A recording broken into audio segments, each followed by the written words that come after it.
Get your running shoes on. We're going. Hey, we're recording. Johnny Lightfoot over here. Yeah, we're back. Bleachers are open. We're on the road again, Dylan, still. So if you are actually listening to Bleacher Blums, you're obviously enjoying the competitive banter that we have on this podcast between myself, Geoff Blum, and then my good friend David Tuttle out there. And I have been on the West Coast. I don't know if I've completely acclimated to the West Coast time, but I know that my face is not. And that's probably one of the more interesting things about moving to Texas, the humidity, the summers, everything like that is like, I think it's more conducive to the allergy issues I have, because being on the West Coast, you can hear it in my voice. I'm a little more nasally, but I have been blowing my nose and sneezing ever since I've got to the West Coast. And now I'm in Arizona, and you know, the desert, the fine desert air, and the dry atmosphere has really gotten to me. But the one good thing about being on the West Coast is I got to hang out with Tuttle. I have yet to put out that selfie that we took. So, Tuttle, thank you for lunch. It was great seeing you in person and hanging out with you. What a blast it's been. And we learned a lot about baseball in this first week. We'll talk about that soon. But it was great catching up with you, man. Always good seeing you. I totally agree, man. It's funny because I feel like I see you a lot and we catch up even more so than many of my friends that I grew up with. I mean, you and I talk every week, but it was really good to see you and catch up and connect and, and just like be in person. So next time we got to, get out on the links and do something more exciting. I do feel bad for our producer, Mark, and you and I joked about it because, we were just hanging out like good old buddies. I'm like, we should probably take a picture or something. Like we got one picture while the car was still moving. Like, oh, okay, you know. But I happened to wear. That's right. I happened to wear a dress shirt that had Houston Astros colors, which was unintentional, but really funny. And I will say this. I mean, I know you're an ex-professional player like myself, but 16 years in the big leagues. Seeing you in the lobby was hilarious because Geoff was standing right behind Framber Valdez, and you got him by about 6 to 8 inches and about 20 pounds. Geoff could still get out there. Blummer could get out there and play. I don't know if he could get on the bump, but and then Framber went out and dealt the next night. But gosh, I thought it was funny, man. This little lefty pudgy guy, and he was dealing. But anyway. Yeah. It was really good to see you, and hopefully next time you have a lot of relatives and friends out here, and I know your schedule was busy, but get a couple meals next time would be great. No, it would be great. It would be great to get on the link, spend a little bit more time, and know that you're busy with your job, and this is just our quote-unquote side hustle, but it's more enjoyment than anything. And you brought up a really good point, because being on the West Coast, obviously I still have both my wife's parents and my parents have moved to Arizona. I have a brother-in-law, sister-in-law that still live in California. My brother still lives in California with his family. They were at the game on Sunday, but I didn't have a chance to see them in person, which is a little frustrating. But in traveling for the first time in 2 years, the way that the timing of this whole thing has been amazing, because it's been great to be able to reconnect. I got to go see my nephews play peewee football. They were running around. They come running off the field and giving them bear hugs. We got to hang out with them. I had a couple of beers with Corey's brother. We get along great. And, we start to reminisce. We start to, talk about families and things like that, which was great. Her family actually, or her parents actually drove out from Lake Havasu to hang out. So I got to see them this weekend. And then yesterday, the day off in Arizona, I got to see my mom and my stepdad, spend the day with them. But all the while this is all happening, and I'm talking about how great it is to see family and friends. I'm getting texts from my wife, and I'm getting calls from my wife going, I've got to get the taxes together. I've got to get this. She spent 3 hours in the office yesterday trying to wrangle everything up. So as I'm on this glory tour of family and friends, she is toiling in the office. So that's the balance.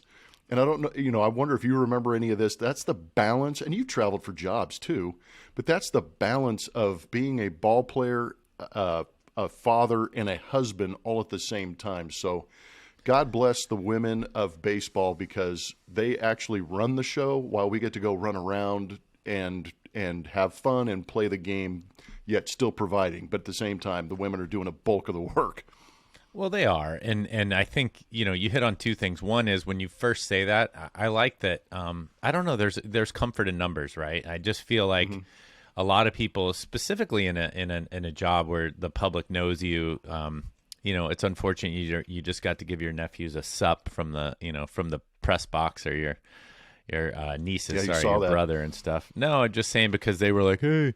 Because you couldn't see him because you guys had getaway day on Sunday. But in general, like you said, it's you are working, you're doing your job, you're providing for the family. But I don't know, it just makes me feel, it gives me the warm fuzzies to know that I'm not the only one getting railed against when I'm traveling or something is going on and you're not able to. Man. No, it ain't easy. And I think we talked about that on this podcast a bunch from day one. I mean, we're almost at 170 podcasts here over the last 3 years. And I mean, this is about family life and, guys that did play ball and do play ball and still work around it. And it's a passion for us, but really about raising a family. And I think, a lot of reality TVs come to light. And I think there are things that we don't always peel the curtain back on, but I do appreciate the insight into your marriage, which sounds a lot like my marriage and family life, which is the kids are getting older, they're responsible, but we do provide this hopefully this foundation and this I don't know, whatever it is, whether it be a sounding board for our wife or being a rock for her. You're gonna have to deal with some you're probably gonna have to the honey-do list is gonna be really long when you get home, and that's what normal human beings deal with, and I think it's good to share. Yeah, it is. And there's a lot of other people in other jobs that are traveling just as much that have to deal with the same situation. So I agree with you, and I appreciate, the solidarity of the fraternity of male athletes out there and traveling businesses. But, yeah, it ain't easy sometimes, and I don't always have the right answers when I'm texting back. All I just try and do is just text back. Like if there are husbands listening who travel, the one thing I can say is try and be as positive and as uplifting as you possibly can. I just text her back. I'm like, I know it's a pain in the ass. I know you're doing a great job. We wouldn't be where we are without you. You're doing a phenomenal job. And, that foot massage and bottle of wine will be happening when I get home. So to Corey Blum, I greatly appreciate you and love you. I don't even know if she listens to this. I know my mom does. That was the other cool thing about visiting with my mom is my mom's giving me updates on the podcast because she's just like your mom, Tuttle. Yep. She's like, that episode? That was so great what you guys said. You guys have such a good feel for what's going on. I'm like, thanks, Mom. Yep. Yeah, my mom. Hey, your mom can always be the uplifting one. But I dude, just sorry to jump in, but I will say with Corey and Addie, the same thing. I mean, they don't necessarily listen, but I think that's all you can do. And we've all been there, but there are times when I'm looking at the phone going, I haven't talked to my wife today. I should call her. And I'm like, I'm not going to call her. Because the last time she called, because then they'll give you all the stuff. You start thinking about the timing of it. You're like, Yeah. Yeah, I'll wait till they call me, and then when they call you, then you just have a positive, like I said, be the rock that you're supposed to be for the family, and shed a positive light on it. And honestly, like you said, it would be different if you were out doing like a tour of the West Coast and the golf courses, but you are working and you're getting to call baseball games, which is the first thing, probably the first trip in 2 years. 2 years, yeah. We got to go into Anaheim. It was so great. And again, if you're listening to this, you can get to David Tuttle at Real David Tuttle on Instagram and Twitter, and of course myself, Blummer27 on both Instagram and Twitter. And of course, you got to check out our YouTube channel because I've got a pretty kick-ass hat on right now. It's a camouflage Houston Open hat, and Tuttle went old school with the Bleacher Blums lid. So I actually see some friends and some fans. Those are floating around some of the stadiums, and they're floating around on Instagram still. So make sure you go check out Ram Shirts. They do a great job for us. Pick up all our swag, and they've also provided a really good producer for us, who is making things happen on this podcast and making us sound much better than we actually do. So we appreciate Ram Shirts and Mark Ramos and everything they do. BleacherBlums.com is also a great place to go check out the swag and maybe pick up a T-shirt or two for yourself. And we just appreciate having you here. But it has been a fun week. Getting into the stadiums, it was one thing, and there's always that excitement when you get in a big league stadium anyways, but being in another stadium other than Minute Maid Park for the last 2 years was awesome. And one of the things is, reconnecting with Mark Gubiza, the color analyst for the Los Angeles Angels, catching up with him, hearing what's going on with him, his family, his ball club, getting all the information we need. But then there were ushers. There's certain people around these ballparks that we become accustomed to, especially on the West Coast because of the division we're in. And, there was a certain guy that usually greeted us at the media dining. He wasn't there. So immediately your thought is, oh my gosh, is he still around? Did he get fired? Is he okay? What's going on? And sure enough, that second day he's working a different section, comes into the booth, and he's just all, happy, smiling, bro hugging, high-fiving and catching up on things. So it was a lot of fun to get back in the stadium and see things like that were a lot of fun. Unfortunately, it's not as easy to get people into the booth because usually when we're on that West Coast, I'd have Tuttle and his girls up there and we'd hang out in the booth, my family and things like that. But it was great to reconnect and then actually see the game and feel the game in person was incredible.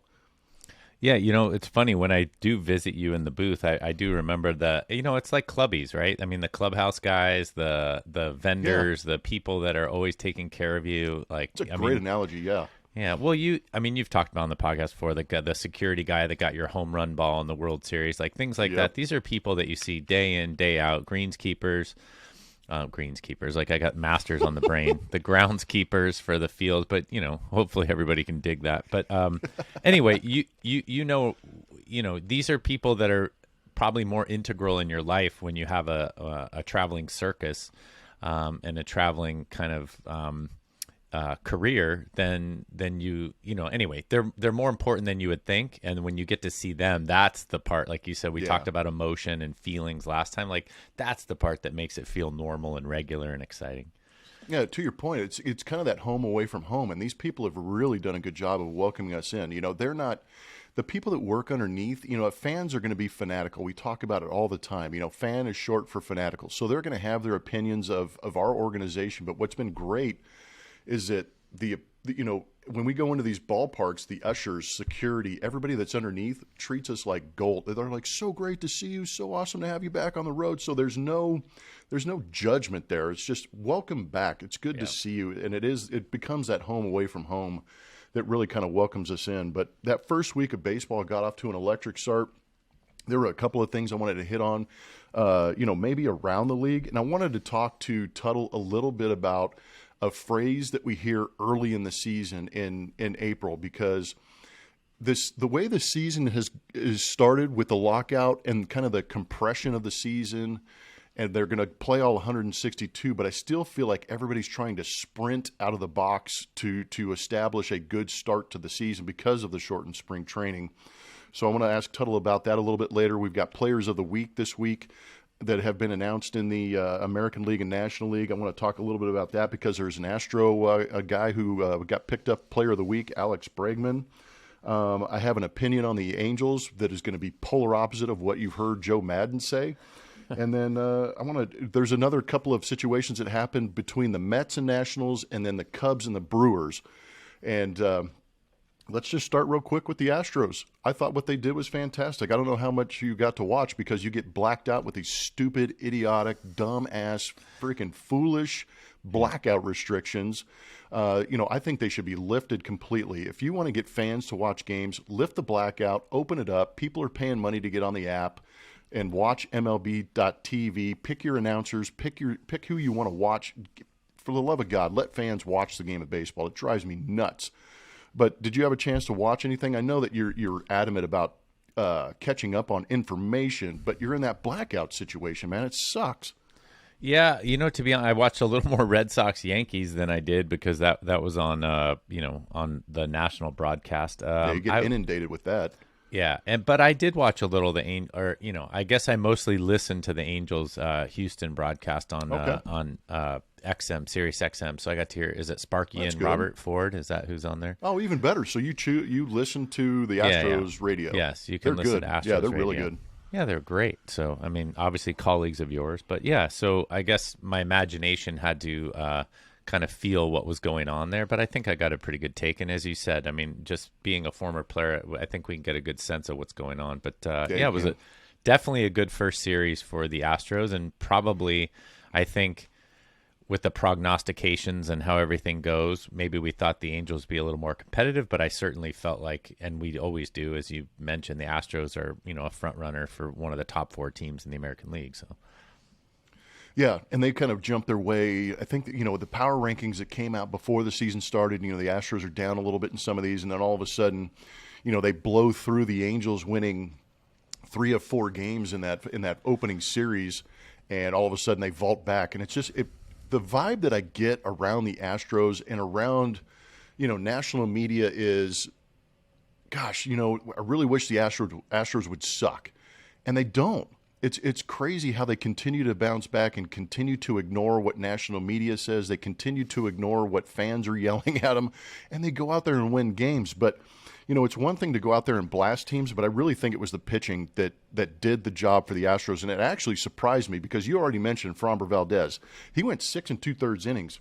And for the starters in a 4-game series to accumulate 20 2/3 innings pitched, and Tuttle can speak to this too, in a shortened spring, that really impressed me, but it showed me that they were efficient.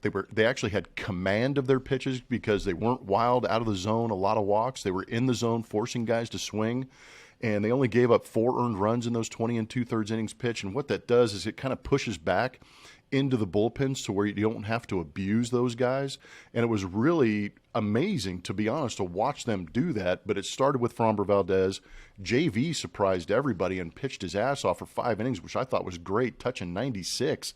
But, your opinion, and talk a little bit about how great it is to have your starters this early in the season pushing later in the game. Well, absolutely. And I think it's funny because we know pitchers are under a microscope even more so at the beginning of the year. And the team that kind of piggybacks into the Astros was the Padres because they had both their starters go no-hit like 6 or 7 innings. Point.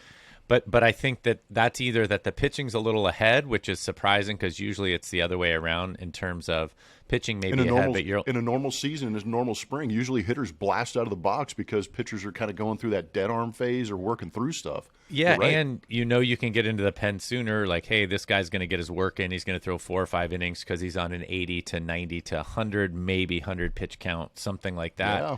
Whereas, and this I think really solidifies your point about the efficiency with which they worked because if Dusty Baker, it doesn't matter if you're throwing up zeros or not. If Framber's at 118 pitches, in 5 innings or whatever, he's out. He's done, right? So. Oh, yeah. They were, no doubt. That was more pitch count than runs given up, and I think it speaks to your point, which is those guys did a fantastic job, and maybe we're just seeing a little bit of a trend that the pitchers are a little bit ahead of the hitters. But I will say this too, and this isn't playing devil's advocate, but you mentioned that, hey, the power rankings at the beginning of the year, the power rankings at the beginning of the year, and the Astros are always a little down based on either national media or, hey, the team, we haven't seen them and they lost Carlos Correa and Bregman wasn't healthy last year. And, all these little factors that you can kind of, like you said, kind of put them down a notch. The problem I have with now jumping their power rankings back up, and you alluded to this earlier, is how good are the Angels anyway? I mean, winning 3 out of 4. Good point. And I mean that. So it's like, all right, so do we still have a question for you. Do we have a good handle on how good Houston's going to be, really? Or, are the Angels just not the team, we know about Trout, we know about Ohtani, we know about Rendon, but, No, you've got to look at both sides because I think you're right because there were expectations even between us. We talked about it in our preseason special that we had on opening day. You can still go back and listen to all those podcasts if you go to bleacherblums.com or you go to Apple Podcasts. They're still listed on there. And we talked about how in the West, the American League West, that, Angels and Mariners, and I really felt truly that the Angels had a powerful enough offense to go out there and compete and maybe frustrate some pitching staffs, but I did not see it, even with, the top of their order, Shohei to Mike Trout to Anthony Rendon, probably the top 3 best hitters in any lineup across the major leagues, and the Astros went out there and shut them down. It was amazing to watch them keep those 3 guys to 4 hits. Mike Trout is the only one that did any damage. He hit a solo home run late in one ball game. Game 3 of that series, but I expected a little bit more out of that offense. There's some scrappy guys down in the bottom part of that lineup that I think got overexposed, but to your point about, how the pitching staff was used, Joe Madden really kind of stuck to that 80 pitch count with his starters, But the difference was the way the Astros handle their at-bats. They take a ton of pitches. They foul off pitches. They escalate that pitch count so quickly that you do get to the bullpen, and that's where we started to see some of the exposure and the weakness of the Angels is in that bullpen. Raisel Iglesias, their closer, is one of the best in the league. But if you can't bridge that gap and get to him, you're going to have trouble winning ball games. Yeah, and so like I said, 4 games does not a season make. We've talked about it, but it's going to be interesting to see. I mean, I in the NFL, I don't like it. In Major League Baseball, I like it maybe even less.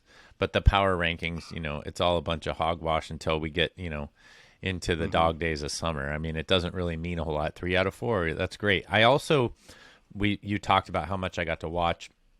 I really don't like Ohtani at the top of the rotation. I know his stuff is electric, but I think because he's such an important part of the offense, this is where I think, now I'm playing GM and now it's, whatever, hindsight's 2020.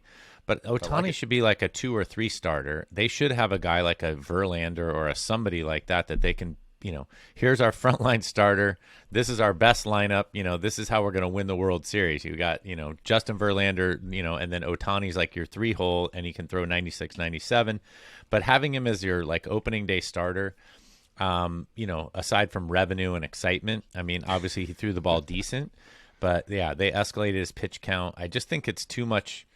It's too much on one guy's shoulders. Like baseball doesn't work that way. It's a team game, and we've talked about pitching and defense. So I think when you're built for the long haul, I just think they're a little flip-flopped in their pitching. And I totally agree with you that we know the way the game works now, bridging the gap to the closer. You got good starters and a closer, but if you can't get there, then the game's going to change. I think Tuttle actually hits on a great point because Shohei is a two-way player. There's already a humongous expectation on this guy. And he had an MVP year last year and had, I think, 23 starts. So to Tuttle's point, I'm trying to validate the fact that if you have an ace who is your primary number one pitcher, there's a potential to 30 to 35 starts. And that's exactly what you want. That's exactly what you need because there's no guarantee Shohei gets past that 23rd start. He's a 20 to 25 start guy. That leaves you 10 other starts where you're going to have to cover him at the top of your rotation, and I just don't know if that's feasible throughout the course of a season, and it puts a lot of pressure on Shohei. I agree in that sense. It's actually a really good point. Thank you. And let's hope that let's hope that the season does bear itself out. And like I said, this is early in the season. We're excited about it. Baseball looks good. The Astros looked really good in that first series, but let's give it a month before we decide kind of who the teams are. Now, we did mention last podcast in our preseason kind of call out, but the Giants, I'm looking for good things. The Padres look good early, but these, I think it's important, especially in a division like the National League West or the American League East, those two stronger divisions, that first month actually does mean a lot. And if you can get a 5-game or 10-game, get some momentum, I think it means a little bit less in, for the Astros because of the division there. And we talked about the A's and the Angels and the Mariners. And I think the Mariners might be pretty good, but they're inexperienced. So anyway, it'll be interesting to see. No, and that actually, I'm gonna ask you a question after we go. We're gonna go to a sponsors break here real quick, but there's a quote that goes around that I think needs some explaining. You touched on it just right then, but stay tuned after this word from our sponsors.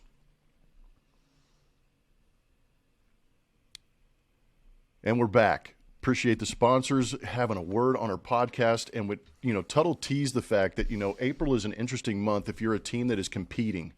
And we hear this quote a lot, and I get questions about this. So I'm hoping that maybe in this segment we can talk a little bit about it and explain it a little bit further for the fans of Bleacher Blums.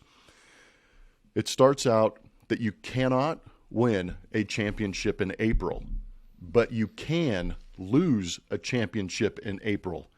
And I think that's kind of what you hinted at when you started before the break, is you were talking about some of these championship teams, they don't need to get off to electric starts, but if they get off to a bad start, they may not be able to gain the ground later in the season to make up for that rough start, right? Absolutely. I've heard that saying somewhere before. No, I mean, I think we're going to hear that. We're going to hear that probably for the next month and a half. But I totally agree with you. I mean, you're the guy to ask about that because you've been on ball clubs like this before. I think what jumps to mind, and I don't have a lot of statistics in front of me, but somebody like the Phillies last year. Remember we were talking about that. If Bryce Harper got the MVP, I thought, maybe Soto should have got the MVP, but they were both on kind of ho-hum teams. But the Phillies, they got themselves in a hole last year, and I don't know if it was right in April or May, but they got themselves in such a hole that it was just too hard to climb out. And I think that, that obviously makes the point of the quote.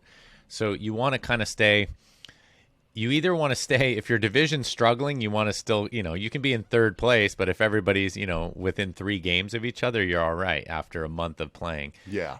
Or if somebody's trying to run away with it, you just want to stay within, 5-6 games of that team if they're having a hot streak. Because I remember last year, specifically the Giants, they went like on a 12-game win streak, and it was like, oh my God, the Giants. And they never relented. They never gave it up to the Dodgers. And Great example. The Dodgers were kind of playing 500 ball. The Dodgers went on a crazy streak. The Dodgers won 18 or 19 in a row, and they could never overtake I think I don't know, memory serves, they got within a game or maybe half a game or maybe tied even at some point late in the year. But it was the 12 games at the beginning of the year that they were behind that makes the difference. So I will just, I guess I could defer to you. I mean, what experiences have you had in regards to teams that you've been on when you've made it or when you haven't made it? And what was the feeling around the clubhouse in terms of, winning in April or not?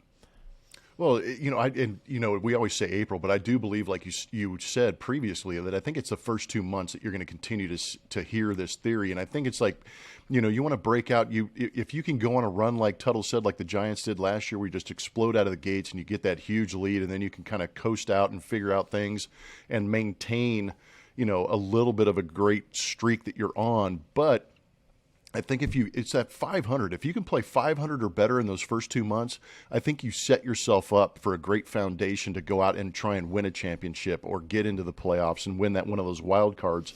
There's going to be anomalies to every story. I think it was the 2005 Astros who got off to a horrific start and all of a sudden just caught fire and exploded. But the fact is that they had to play exceptional baseball from that second half on in order to get into the playoffs. And I think that's what a lot of teams try to avoid is, oh my gosh, I hope we don't have to just, destroy the second half to try and get into the playoffs. I think what a lot of teams want to do, and it's even, this even goes down to an individual level. If Alex Bregman had a rough start, I think in 2019, eventually, had to play lights out for the rest of the season to get MVP votes. In 2021, it was Kyle Tucker smashing the ball, but hit a $180 and eventually finished really strong. But when you get off to that slow start, it is so taxing on you mentally. Excuse me. It's so taxing on you mentally that you start to grind a little bit more and grind a little bit early. And I think the idea is, how do I push that grind a little bit later in the season? Because you'd like to get in a comfortable position and start cranking out numbers, cranking out wins, so that when you do get in that grind situation, it's not, oh my gosh, if we lose 2 games, we're out of it. It's, if we lose 2 games, we'll be all right. We'll be able to battle back out of that June swoon or that August where you're just kind of scuffling in the dog days. But a lot of it is, you set the tone early and you don't want to be battling back the entire season. No, and I think there's a couple of things there. The one thing that stands out is exactly what you said. The pressure is less if you're playing more consistently, but it also gives you the buffer. I mean, like I said last year, I keep using I feel like the Giants and the Dodgers, it came down neck and neck, and the Dodgers were honestly playing better baseball at the end of the year, and they showed that by beating the Giants in the series, the National League West series, but. I'm sorry, the National League, was that the division series? Yeah, before they got to the division series, yeah. Yeah, so in the division series, you could see the Dodgers were playing better baseball, but the Giants got themselves there on what they did early in the year, and I think it'll let you overcome some injuries. Yesterday I was listening to Sports Talk, and they were talking about the flop that was the Lakers out here this year because, AD was hurt, and LeBron was hurt, and somebody was kind of making excuses for them, saying, they won, they couldn't even get to the playoff game. But then somebody pointed out, look, the Clippers, Paul George played 2 weeks. He missed 50 games, Kawhi Leonard hasn't been there all year. The Warriors lost Steph Curry for 22 games. Draymond Green played only 40 games. Klay Thompson played only. So there is no excuse. There's no excuse. Like, you have to get your ducks in a row and you have to play. I mean, the Warriors won 55 games and those guys missed 2/3 of the season or a third of the season. I think you think the same thing in baseball. It's 162 games. It's a long season. The Astros missed Bregman for quite a bit last year. He came back and they were in the mix. And I think that getting off to, as you said, almost better than 500, winning, 500 series on the road, 2 out of 3 at home, 3 out of 4 at home, will put you in a good place, like you said, come June 1st, when I think, whether the pressure mounts or not, when you start looking at these games like, hey, every single game counts. Yeah, I think that's a great way of putting it. So that's why it's paramount to get off to a great start. You brought up a guy in Alex Bregman, who, scuffled a little bit last year, dealing with injuries, fought through injuries in the playoffs, but went into the offseason, had wrist surgery, got his legs back under him. He changed his workout program, didn't bulk up as much, and started to do more baseball movements, more athletic movements. And I think we're starting to see the benefits of that, because the American League Player of the Week was Alex Bregman. He went out there and put up a .429 batting average. The OPS was 1286, had 2 home runs, 6 RBIs, scored 4 runs. All of that is expected, but what I love to see from Alex Bregman is he made a couple of great plays to his left and made a couple of great plays moving in on the ball, charging on some slow rollers, and made some great plays over to first base. So he was even doing it on the defensive side, showing that maybe he is back to being the old Alex Bregman from 2018-19, and that would really help the Astros get off to that electric start that we're seeing here, winning 3 out of 4 from the Angels. You got to love a fiery guy that's been injured or feels like he has something to prove. I mean, not that he ever rested on his laurels or did anything, like you said, he was MVP votes in 19, and then COVID was 20, and then he was hurt in 21. So it's not like anybody was doubting him, but after that big contract, I know he signed, I think it's like refreshing as an Astros fan for sure to see this guy come out, not just playing well, but also, both offense and defense, but be a little hungry. And we've talked about that before. So great. Let's, keep riding the wave. And that too. He doesn't want to talk about it. Just show up and do your work every day and see if he can't win another Player of the Week. Yeah, no kidding. Just start piling those things up. And, with the loss of Carlos Correa moving to Minnesota, where you always ask yourself, where are we going to make up some of that production? And if Alex Bregman can be Alex Bregman, he's definitely going to make up some of that production. But Jeremy Pena stepped up, did a great job, couple of 3-hit games in that series. So he's going to have that series might be his season in a nutshell. It's going to be the 0 for 4, then it's going to be the 3 for 4. 0 for 4, 3 for 4. This kid's going to it's going to be a battle. He's going to figure it out, but obviously that electricity's in there. But if Alex is going well, you should be able to make up some of that production loss with Carlos Correa. Agreed. And we didn't talk about Jeremy Pena a whole lot, but I'm curious as an outsider what you see from him. I mean, he's a younger guy, but I'm telling you, this. I mean, you ended up turning into a utility guy, but you were, a shortstop coming up. I mean, here's a guy who's basically a major league quality shortstop, and he's filling the shoes. I liken it to having Reed Ryan on the podcast, right? I mean, here's Nolan Ryan's son. Like, how do you create your own identity, and how do you create your own? I mean, obviously, Jeremy Pena is not related to Carlos, but I mean, are we really expecting Jeremy Pena to be Carlos? I don't think so. And I think, to your point, Alex Bregman, Michael Brantley, I mean, Jordan. I mean, yeah, you have these guys that are gonna, like, if they step their game up just a hair, and Jeremy Pena fills in as a big league quality, high prospect shortstop, I don't think the Astros are gonna suffer a whole lot. And I do think it, hopefully Jeremy Pena can handle the expectations, because I think it's unfair to be like, all right, you got to be Carlos Correa. I mean, that just, I don't think people are doing that, but I mean, as outsiders, you mentioned fan and fanatic or fanatical. It's like, hey, he had a really good first series, a couple 3-hit games, and I think his defense, I saw a couple really nice defensive plays. I think they're going to be all right if they continue on this path. Mm-hmm. No, I think you're right. And I think, Jeremy Pena looks the part. He fits in. He's a quiet, humble guy that wants to go out there and work hard. So he's and like you said, he's surrounded by some very, very good hitters. So the expectation at the plate is just go do what you can. Make the adjustments, have those glorious moments of driving the baseball, and then you're going to have some of those downtimes. But don't expect that I'm going to bench you after 0 for 4s. You're going to continue to be my shortstop, and that's where you develop a lot of confidence too, is knowing that you can fail a little bit, which is okay in life too, is to learn from some of those failures and move on. So I think he's in a great spot, like you said, surrounded by some good people. The only thing that I saw, I mean, and this is nitpicky. The only thing that I saw, please. but that's why we're here, right? That's right. The only thing that I saw, and that I would, that I'm sure he's already heard about, is that the speed of the game, and this is something that Tuttle and I can talk about, till we're dead in the face, but we can't ever relate it to fans, because you say baseball and it's a slow game. When that ball's put in play, this game is moving at a lightning quick speed. You have 3 or 4 seconds as an infielder to catch that baseball and throw it 120 feet to get the guy out. But that's where I think Jeremy Pena might need to speed up his internal clock a little bit on some of these ground balls, just so you make sure that you make the good throw, get the out, and give your first baseman a chance to make a play on your throw. And, that's something that you learn by experience and being in the arena, making the plays, and he'll adjust accordingly. But that's the only thing I really saw in the first couple of games on some ground balls. Kind of sat back a little bit and then tried to rely on his arm, and a couple of throws were in the dirt and wide. But if he starts getting his feet in a better position, obviously he'll make up the time, and the game will slow down a little bit more. And I don't think it's nitpicking. I mean, this is his first big league series, essentially as a starter. And, like we already said, that he's filling Carlos Correa's shoes. And if he was watching him, play back and then fire the ball, then, you have a couple of, you got to know yourself and know your game. And I think every sport gets that way, right? Tip of the spear. I mean, Yes. As you creep up, I mean, everything's a smidge faster. You hear between college and the pros in every sport, whether it be basketball or football or baseball.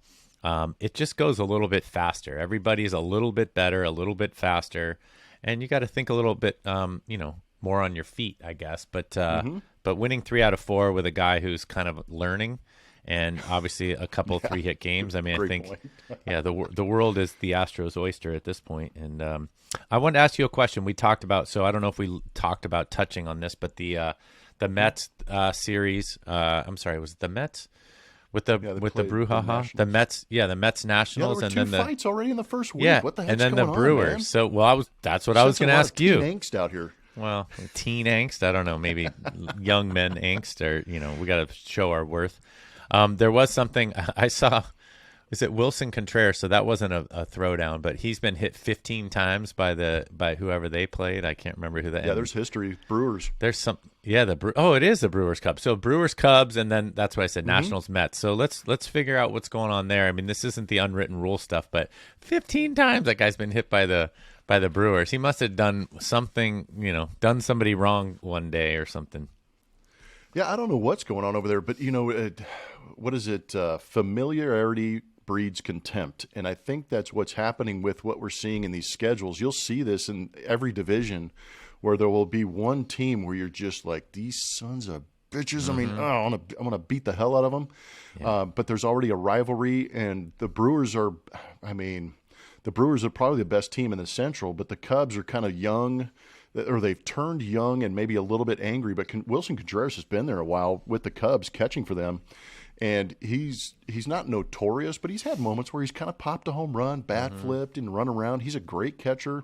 I got no problem with it, but maybe there's a couple of times that the Brewers have taken exception to that. But typical hitter. I got no problem with his bat flipping and his antics. I got no problem with it. Yeah, I mean, shoot, I wish I would have been bat flip central, man. I just didn't hit enough.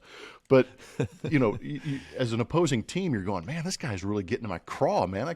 This guy's driving me nuts. We need to get this guy out. And, as a pitcher, if a guy starts to get his arms extended, starts to drive the ball, guess what? I'm going to start trying to come in, tie him up, jam him. And, hey, if a couple pitches get away and I hit the guy, who cares? It's nothing on me. But I think it's gotten to the point where now, 15 times, now you're going to be like, okay, this needs to stop. And how do I stop it other than trying to hit the ball? But you can't hit pitches that are being thrown at you. So now the only thing you have left to do is start drilling guys on the other side, or charge the mound and say, hey, these are the repercussions. I've had enough. But I think, brawls are different these days. And the art of taking care of business in that way has been altered a little bit too, because I think well, I think we know that players are a little more sensitive these days too. Well, I appreciate you admitting that from a hitter's perspective. I thought it was funny. Let's go to the Mets one. Who did the Mets play? Because I remember Buck. It was the Nationals. It was the Nationals. I was right. Okay. Yeah. But so I was charged once in the minor leagues in A-ball by a guy who played running back at UCLA. That was fun. Oh, dear God. But, yeah, he was a little faster and bigger than I was. But my catcher helped me out a little bit, former Arizona State Sun Devil. As he should. But so the weird thing is that there were like 4 or 5 or 6 hit batters the night before, more from us than them. So it was one of those games. The next day was a day game, and I was pitching. I wasn't involved in the night before, and I don't remember if the other guy was. And a pitch got away. I mean, it got away. It didn't hit the guy in the face. Tuttle. Yeah, but I think it was just one of those things where it was like, we just do not want to tolerate any more hit. We talk about these unwritten rules. Like, the guy got hit, and he's like, wait a second. This is like 6 hit batters and 7 innings. Like, this is BS. Here he comes. But I think that's what I saw. Buck Showalter kind of started the altercation. He came out of the dugout first. He came out of the dugout first because of exactly that. And it didn't look like, again, you got to get your house in order. You can't just start plunking guys and letting it go. But it did not look like a couple of those were intentional. It looked like you had a guy who was pretty clueless and letting the ball go at it. It slipped out of his hand, that kind of thing. We can blame the sticky stuff, right? The spider tack. But yeah, there's no more of that. Yeah, you're right. Yeah, there's no more of that, and I can't grip the ball, and this is a whatever. But Buck Showalter basically came out saying, look, whether you're throwing at him intentionally or not, obviously none of these words came out while we were watching the lip reading, but you gotta start throwing the ball over the plate like you're supposed to. Like, you can't just keep launching the ball over here. And I thought that was an interesting take. Because you don't see that a lot in the big leagues, right? That's the tip of the spear we're talking about. As you creep up, most guys know what they're doing with the baseball. Every once in a while a ball gets away. This isn't a consistent, oops, it got away, oh, this happened. But man, Buck Showalter came out of the dugout first. Nobody charged, and then all of a sudden he got everybody riled up. But that's probably, you mentioned Joe Madden earlier, as a player's manager. Buck Showalter is just sticking up for his team, and probably thought it was the right thing to do. But anyway, I wanted to hear your thoughts on that, where you could tell it wasn't intentional, but at a certain point, right? The boiling point happens, right? Yeah. No, and what's different too. Also, it was very similar back in the day. It was like if you hit, when back in my day, I hate being that old man that says that, but that's the only comparison I have because that's all I know. And I'm watching the game and I appreciate the game now, but at the same time, if you hit the 4-hole hitter on some of the teams I was playing, guess who got hit on the other side? The 4-hole hitter. It was an eye for an eye type thing. It wasn't just drill the next guy that the first leadoff guy. It was there was a purpose batting 180 behind. And you can get him out, and you're like, wait a second, why am I drilling that guy? Like, why am I drilling steal a base and this guy's make out. his life easy? Yeah. So, I think that's where Buck kind of got to that point. I can't remember who they hit, but he's like, hey, man, you're starting to hit some of my big dogs. And, if you start hitting some of my big dogs, there's going to be repercussions on the other side. I don't know, you start throwing at Juan Soto. Obviously, that's going to send a message to the Nationals. But I think, it's early in the season, cold weather, no sticky stuff, whatever the excuse was. But Buck wasn't having it. He's like, this needs to stop now because this is the first week of the season. We're going to play you 16 more times, and if I let this continue, my guys are going to be thrashed by the end of the season. That's just going to be miserable. So I think that he was trying to set the tone early, and he's new to the National League East too. He wants to say, hey, we're playing Buck baseball now. I'm not messing around. I'm going to protect my guys. We're going to go out there and compete. But I think that's probably the bigger thing now is watch who the teams hit. Are they going to throw at Alex Bregman? Are they going to throw at a Shohei Ohtani, which I would imagine would cause a massive uproar if you hit a guy like Shohei Ohtani. But you definitely pick the guys that you're hitting in order to send that message. But I wish that when the message was sent, and this is probably where it's changed a little bit, is when, back on some of our teams, if a guy got hit and you knew why you got hit, you took the dose, went to first, and it didn't happen anymore. It was over with. I don't think it stops anymore these days. I feel like it perpetuates almost. Yeah, it was done. It was done. And that's, we try and do that in our house. We talked early on about our wives and marriage. It's like, look, you're going to have disagreements, but let's not carry it over. Let's not one-up each other. It's not good for anybody. Yeah, right. It's almost like tit for tat, and then you're done. And I think that's where a lot of the media often, and then we get lost in the kind of the he said thing. And honestly, in good old baseball, back in my day, good old baseball stuff in circles, it was done. And I totally agree with you. And I think that's what's changed. And this week there was a story. We don't have to delve into it, but it relates to what you said when Ronald Acuna Jr. had a kind of a short answer about missing. Yeah, right. Who's the guy that went to the Dodgers? Freddie Freeman. Thank you. It escaped me. I apologize, folks. But and I don't want to get into it. But what I was going to say is when Acuna came up from AA or AAA, and he had the eye black and the glasses, and a bunch of things going on. Yeah. Basically, the veteran guys in the clubhouse said, "Hey, look, you got to earn your stripes up here. Let's tone it down a little bit." And this is what you just said. This is the generational thing that I wanted to touch on relating to hitting people, is that, the young guys sometimes, and we played with guys like that too. There's some guys like, I'm going to get mine. I'm getting up here and this is what I'm going to do. And, that doesn't always fly in a clubhouse full of 25, at this point, 28 guys. And I think that can relate to all of these things across the game. And I'm sure Acuna Jr. and Freddie Freeman got along fine as they went on, and that's kind of what Freddie said. But I just reading between the lines, I was like, oh yeah, I know what happened. Like Acuna showed up like he owned the place, even though he's a superstar and he's a stud. There's no doubt. And they were like, hey, dude, like we've been here a while, like pay your dues, and this is going to happen. And some of the young guys don't take well to that, and I think that relates to, hey, they hit me, I'm gonna do, I'm gonna one up them, and I think it just kind of goes to the ego, and it's unfortunate because those unwritten rules should stay unwritten rules, and we should do, we should be able to kind of end it at that point. Yeah, everybody wants it to end because you start drilling guys, it doesn't do anybody any good. Next thing you know, you are clearing benches. Next thing you know, you're getting suspended for 3 or 4 days. You're missing starts, and you're taking money out of your pocket. And I think that's the idea of Major League Baseball is, we're going to come down hard on these situations to avoid that for obvious reasons. But, yeah, it was a little early in the season for me to have my eyes tuned to the TV going, man, these guys are already charging each other? Jeez, what the heck's going on around here? Spring training was too short.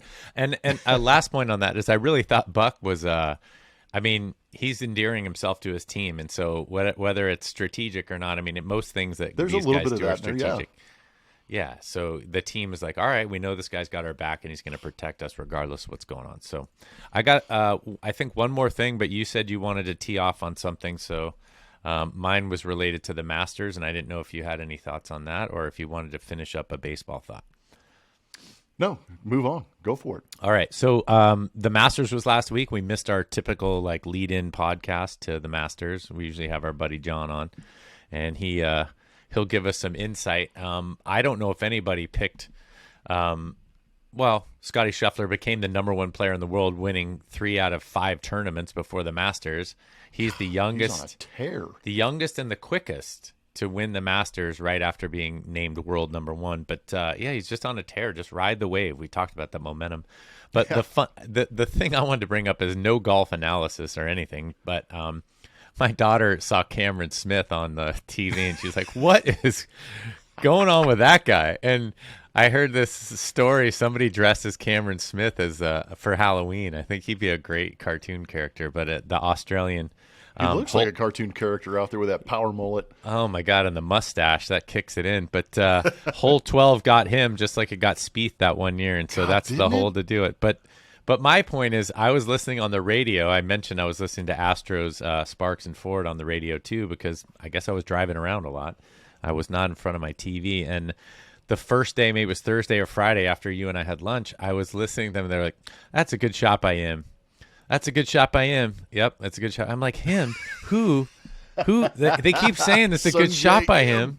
And I had no idea what the heck they were talking about because I was on the radio. And then some right after it. Yeah, right. I was like, wow, him? That's great. And obviously it was the South Korean Sung Jae Im who was in the mix, for the first 2 or 3 days. First couple of days, yeah. And he's a fantastic golfer. But man, I haven't laughed so hard. I got you to laugh just now. They kept, it was Mike Tirico. I was like, oh, that's a great shot by him.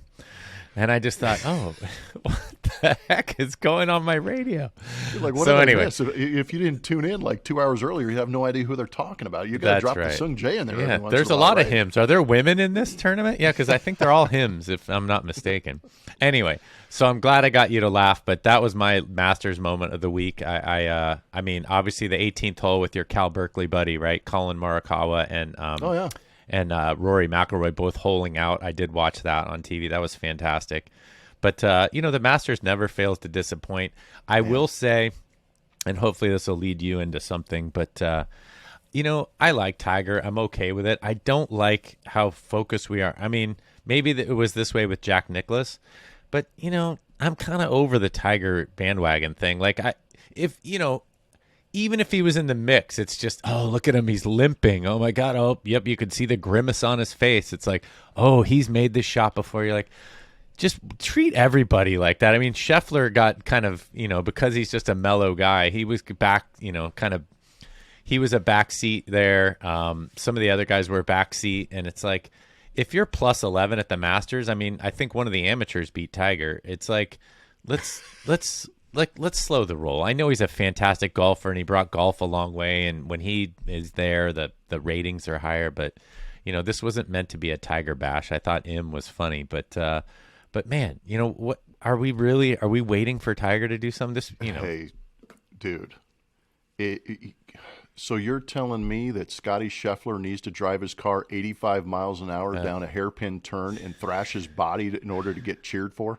Yeah, I guess that's what the Masters told us, right? That's exactly what I was thinking too. I'm like, it's great he came back. I mean, I appreciate the work ethic and everything that he put in, and obviously he's got the money to buy the best surgeons in the world and trainers and everybody to get him back in position to play, and obviously the dramatics of coming back to the Masters and the lore and the mystique of that. But why was he limping in the first place? Can we talk about this? Yeah. Do we just ignore that and say, "Oh my gosh, this guy's a warrior"? Why is he a warrior? Yeah. He's a warrior because he totaled a car? Yeah. I mean, thank God nobody else was in the car, else we'd be talking about something else. Right, exactly, which we are with some of the other guys. I agree with you. I'm not – anyway, sorry, I'll let you go. No, it's good. That was an interesting little tangent. I don't want to get too far into that either, but it's just like, what are we cheering for?